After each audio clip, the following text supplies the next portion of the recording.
All right, let's talk condos. If you're watching this series, put out a video last week stating, hey, why are condos tough to finance? They are and aren't, depending on knowing your guidelines. It's really important that you're working with a lender that knows their guidelines because certain condos will fit in certain instances, and in other instances, they won't fit. So this video today is dedicated to conventional mortgages, whether it be Fannie Mae or Freddie Mac. They are virtually the same as far as what they expect for condos, some slight nuances, but for the purpose of this video, we're going to talk conventional financing and the recent changes. So the recent changes that I alluded to in my prior video were for excessive maintenance, deferred maintenance, and as I mentioned in that other video, think about what happened in Florida when that condo collapsed. So whether you're a consumer or whether you're a realtor that has a client that's looking at condos, what's really important is that you've got a lender that is not just a one highway lender, meaning, they're not just, hey, we specialize in FHA or we specialize in VA loans, that they can encompass everything. Because sometimes with condos, you've got to go outside the box when it comes to condos. So again, Fannie Mae and Freddie Mac made changes in regards to deferred maintenance. And it used to be that, if you were putting 10% down or 25% down, you wouldn't have to answer as much of an extensive condo questionnaire. So when we do financing for a condo, not only are we making the decision on the consumer, hey, do you qualify? We're also making a decision on the collateral. And does the collateral qualify?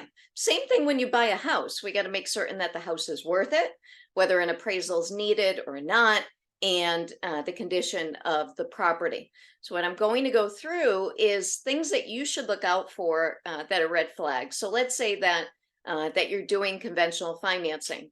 You can Google Freddie Mac, Fannie Mae ineligible condos. So condos that are on the list and they're ineligible. And you can also see what are going to be some of the attributes that would make a condo what's known as a non-warrantable condo. Now, that doesn't mean that you can't get financing. In future videos, I'll talk to you about the sources that we have for non-warrantable condos. But again, as I can get rambly, we'll stick to conventional financing and what absolutely is, you're not going to get it with conventional financing. One is hotels, condo-tels. So I don't know, picture, you go into a hotel and you've got the receptionist, you've got a concierge. You cannot have a condo-tel and get conventional financing. Other things, if you have greater than 35% in commercial usage. So take my little backdrop behind me. Let's say that 60% of this were businesses and the other 40% were residential. That would be a non-warrantable condo. Others, I got a cheat here. Others are if they're shared ownership. So shared ownership would be, hey, I own my unit, but I also own yours, but you own mine too. I can't get my head around how shared ownership works, but if it's shared ownership, that cannot be done. Timeshares. Timeshares are big down south. Down south or even up north in northern areas. You'll see those a lot of times in resort towns. So if it's got any type of timeshare type ownership, no way, can't do that with conventional financing. Condos that have litigation. So let's say that I fell and I decided that I'm going to sue the condo association for $5 million because, I'm just mentally hurt by my injuries. And if you're an old Jerky Boys fan, you know where I'm going with this. But litigation against an association is almost a no-no. Now, a lot of lending will have it depends answers. So, but ones where it's an absolutely no way, those are ones where, I'll let you know the other things. When there is a unit or a condo association, so let's use my backdrop again, and let's say you've got 5 to 20 units and there's a single entity or a person that owns 2 or more. that is now a non-warrantable condo.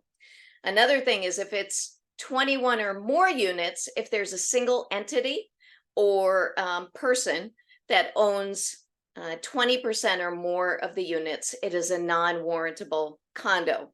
Now, contrary to FHA and some other products, you can have a lot of renters in an association for conventional financing if it meets all the other criteria. However, if you have 25 units and I own 15 of them, that's going to be a non-warrantable condo. Other things are any type of deed restrictions. So yes, you may have deed restrictions if it's an affordable unit, that is fine. But if there are ones that will supersede the bank's ability to foreclose, then that creates an issue. So those are some of the ineligible qualities for conventional financing. For first-time homebuyers on a conventional condo, they can get as little as a 3% down payment or 0 down if they meet qualifications. You know, for instance, if it's, say, mass housing, and they meet the qualifications for mass housing or any other type of down payment assistance. As I've mentioned in these videos, Guaranteed Rate is licensed in all 50 states. I'm licensed in 19 of them. So if it's a state that I'm not licensed in, I can connect you with someone that is really good, and that's really good when it comes to condos. So little overview on what can make condos problematic to finance. But as I like to say, when it's snowing, you can be happy that you don't have to plow. And if you don't like to do yard work, you can be happy when you see the landscapers out there.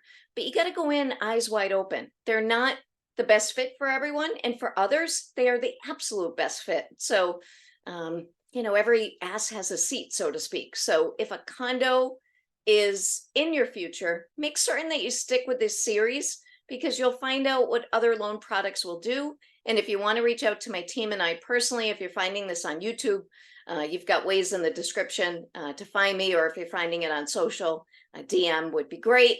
As always, thumbs up if you like it, thumbs down if you don't, if you're on YouTube, and share with any friends or family members or people in the real estate community that you think will find this useful. Thanks.